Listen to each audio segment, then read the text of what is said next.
Humanity has long sought to understand its place in the universe, giving rise to different worldviews. One enduring perspective is that of a divine creator, a God who designed the universe with purpose, separate from creation. This led to the view of nature as a machine operating by fixed laws, which fueled scientific and technological progress. In contrast, another ancient intuition sees the world as a living organism, dynamic, interconnected, and ever-changing. Here, rivers are veins, winds are breath, and all creatures are cells in a vast body. These two visions, nature as a machine versus a living organism, represent a deep divide in human thought. A third path sees nature as self-organizing, with no need for a divine creator, the universe as a magnificent unfolding process. Each perspective shapes our values, science, and sense of self.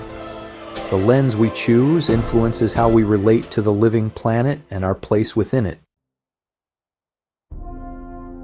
In the 18th and 19th centuries, Romanticism arose as a reaction to the mechanical view of the universe.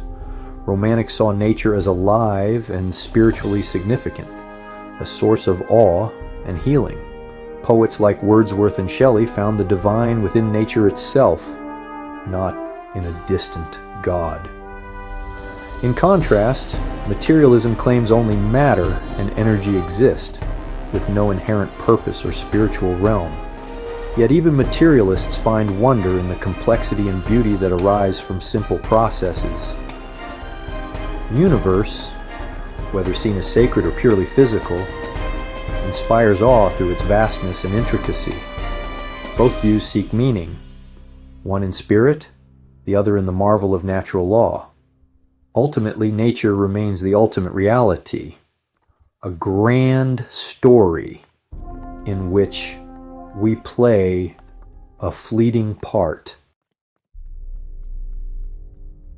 Panentheism offers a vision between distant creator and pure materialism. Here, the universe exists within God, but God is more than the universe, like a consciousness inhabiting a body. The divine is woven into reality, making nature a living manifestation of the sacred. Evolution and cosmic processes become ways the divine experiences existence. Science and spirituality coexist. The laws of physics are the grammar of a universal language. This view inspires reverence for nature, grounded in both knowledge and spiritual connection. The divine is found in the ordinary, in leaves, birds, and stars. Panentheism calls us to relationship, humility, and participation in a living, evolving cosmos. It invites us to see ourselves as members of a vast, divine family. Across cultures, we personify the earth as mother, a symbol of origin and sustenance. The earth provides our food, water, and air. Our bodies are built from her elements. The mother archetype embodies nourishment and protection, mirrored in the planet's generosity.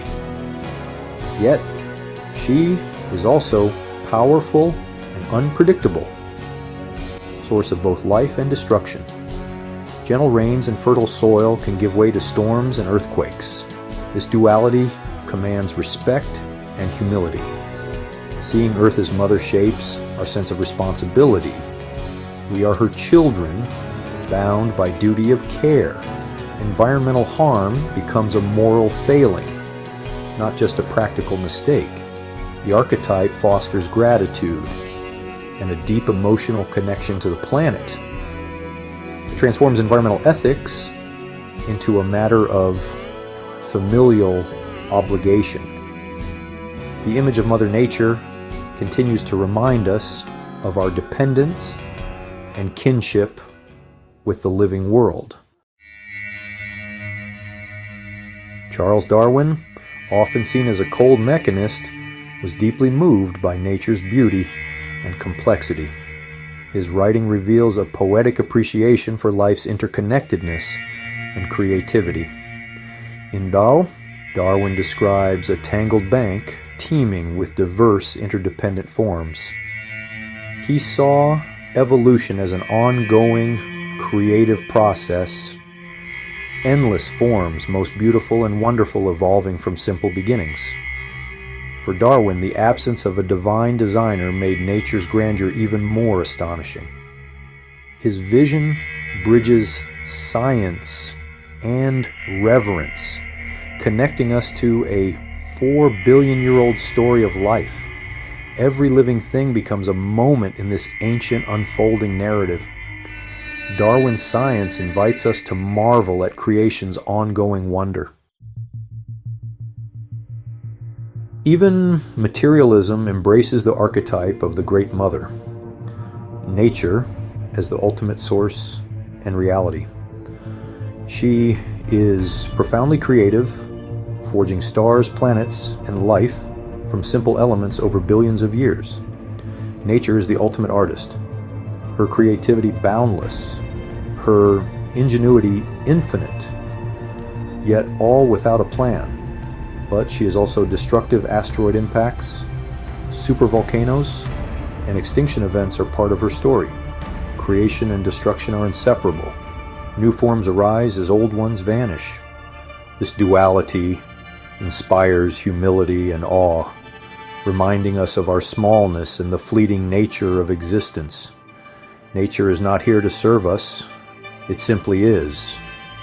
Reverence for nature comes from recognizing its immense power and indifference. In her grandeur, creative and terrifying, nature is the ultimate source of wonder. We are privileged to witness a brief moment in her vast unfolding. Ancient ideas like animism, the belief that all things possess spirit, are experiencing a revival. Our ancestors saw the world as a community of living beings, not inert matter.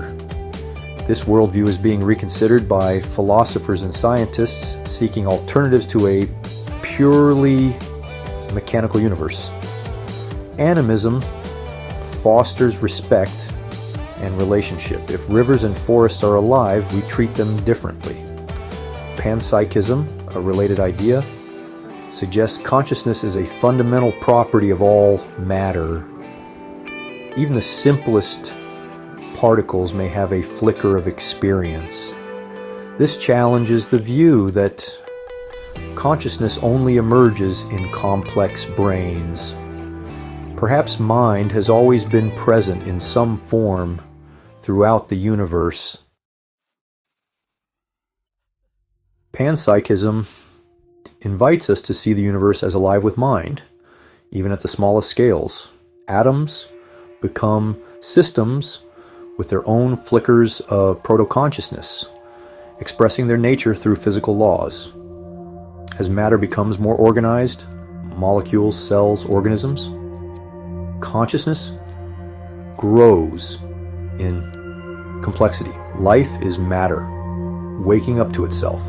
On grander scales, stars and galaxies are self-organizing systems with cycles and responses to their environments. Could they possess forms of awareness beyond our comprehension?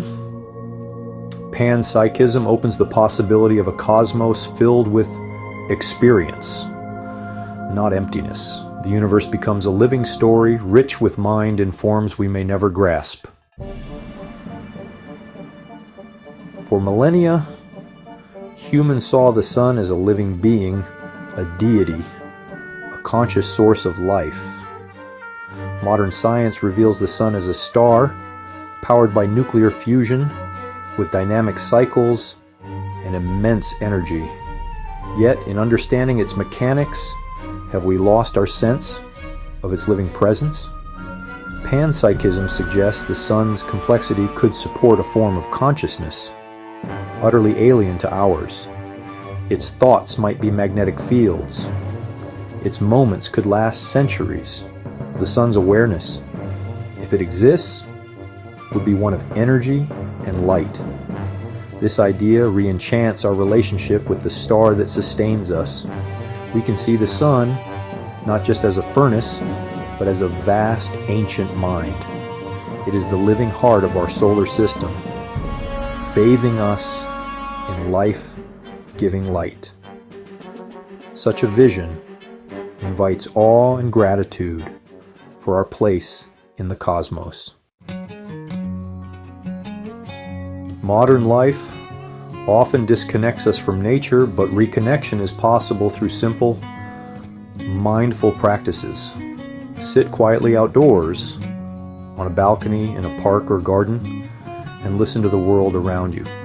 Notice the wind, birds, sunlight, and scents. Let sensory awareness ground you in the present. Greet the sun each morning, acknowledging its life-giving energy with gratitude. No elaborate ritual is needed, just a moment of attention and thanks. Cultivate relationship. See nature as a community, not a backdrop. Greet trees, observe insects, learn the names of local birds and plants. These small acts foster kinship and wonder, dissolving barriers between human and nature. Reconnection is about shifting perception from resource management to relationship. We become humble members of the tangled bank of life. Such practices restore our sense of belonging to the living world. In nature's presence, we rediscover our place in the great unfolding story of existence. Special thanks to Thunderbird Perch for making this video possible. And thank you for watching. Your presence means so much to us. If you enjoyed this journey, please subscribe, like, and share with your friends and family.